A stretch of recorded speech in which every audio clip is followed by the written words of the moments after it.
What's up guys, everyone is here, back with another Raid Shadow Legends video. In today's video I want to talk about the rare and the epic champion for this fusion, THOLIN Foulbeard, and whether or not you should be even going for them, and maybe should you just go for them and skip out on the fusion. Let's get into this. So first I'm going to start off with the rare champion from the Sylvan Watchers, and that is Glensage. So Glensage Sithrall, this gentleman right here. Basic looking kid here. He looks like from, you know, a random movie like The Witcher or something like that, or a series like The Witcher. Looks like a random dude just going on a little trip, trying to go down the trails, maybe trying to help people on their way. Might be an NPC in a video game, something like that.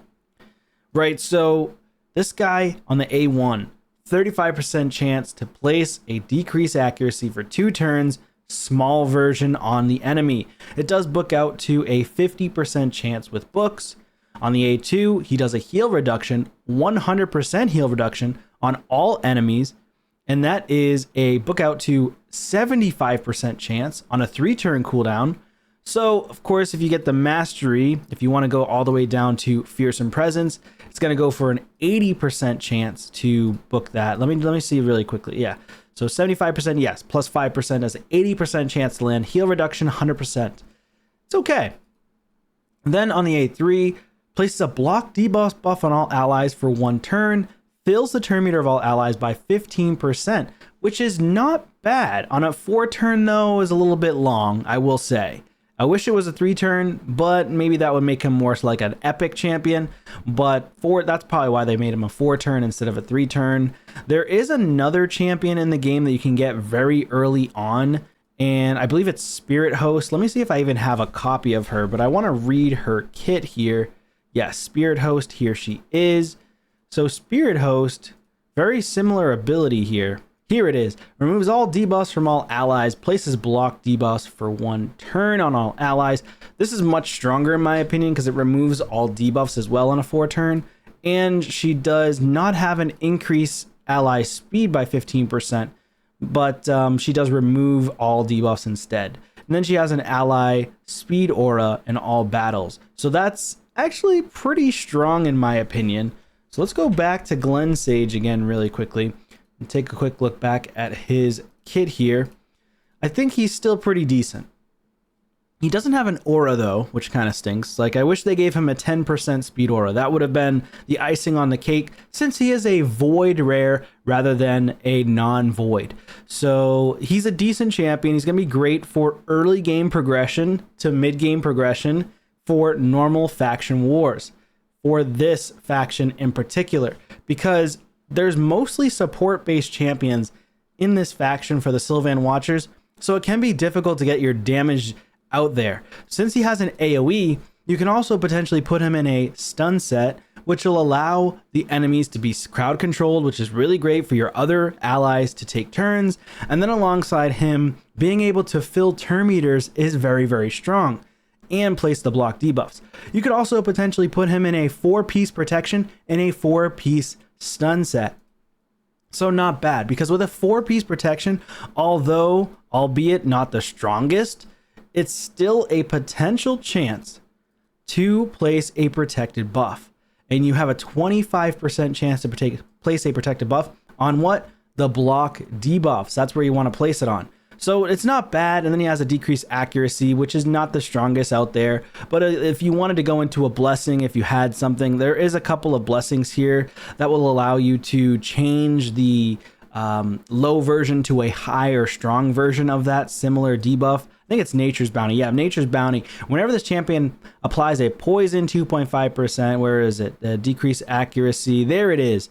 A decreased accuracy 25%. It'll change it to the stronger version. If you have a 6-star blessing or a 6-star awakening, it is the greater chance. So 60% chance of placing the greater version of that debuff. So not bad. I think he's a decent champion. I don't think that he's someone that's going to make your account insane if you're endgame, but he's a decent champion nonetheless. So let's take a look at the other champion, which is actually Nerox. And I do have a copy of Nerox as well. I decided to go ahead and get myself a copy of him. So Nerox, epic base magic affinity champion. He's got a passive. He's got 30% increased defense in faction crypts, or just 30% faction quip aura for defense. A1, decreased speed on a 50% chance. Big version, just on the A1. That's not bad against bosses. And it attacks the enemy 2 times. The A2 places an ally protection buff on all allies except this champion for 2 turns. And also places a counterattack buff on this champion for 2 turns. On a 4-turn cooldown is not bad for an ally attack. And then on A3, attacks all enemies. 50% chance of placing a provoke debuff for 1 turn. This debuff cannot be resisted if this champion's defense is lower than the target's. And places a 30% reflect damage buff on all allies for 2 turns. That is actually pretty strong. Not gonna lie, that's pretty strong.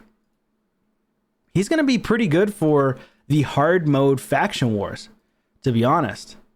With the counterattack, especially if you're struggling, if you don't have like good legendaries, solid legendaries for skinwalkers like Nishak and other really strong champions, then yeah, this guy could actually come into your team and be a pretty viable option, especially when you have to do the stages where they said provoke enemies 15 times, things like that. So this is not bad. And a reflect damage is not bad. It's on a 4-turn cooldown, which is a little bit long, but 4-turn cooldown's okay. He's also good for Fire Knight with the reflect damage buff here. And then for the passive, whenever an enemy attacks an ally under ally protection, has a 15% chance of placing a provoke debuff on the attacker for 1 turn. So he's big on CC. He's big on slowing the enemy as much as possible, and also placing reflect damage so that the enemy takes more damage back to them. So this guy is very strong in my opinion. Great also for Curse City. Keep in mind Curse City as well, not just Faction Wars hard, and then just general progression into the game. He's also going to be very strong for Hydra. In Hydra, this is on a 4-turn cooldown for the provoke, but then he also has a chance to provoke again when enemies under ally protection buff, 15% chance of placing a provoke again. I would recommend also putting the fearsome presence so it books out to a 20% chance on the passive to provoke the attacker for 1 turn. Very strong, probably super underrated because he's not been talked about much. And he could be a staple on your account early, mid, or even late game potential. I think this guy's great, but the question is, would I go for those 2 champions over the actual legendary THOLIN Foulbeard? And the answer is absolutely not. Absolutely not. I would not go for them over Foulbeard. What I would recommend for you, though, is to try to pick up one of the epics.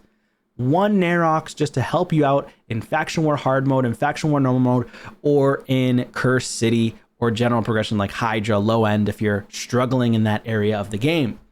But THOLIN is gonna be a monster. He's gonna be a monster. You definitely want to get your hands on THOLIN. I do not think that those 2 champions are better than THOLIN, but let me know your thoughts in the comments down below. If you're not going for THOLIN, then it's okay.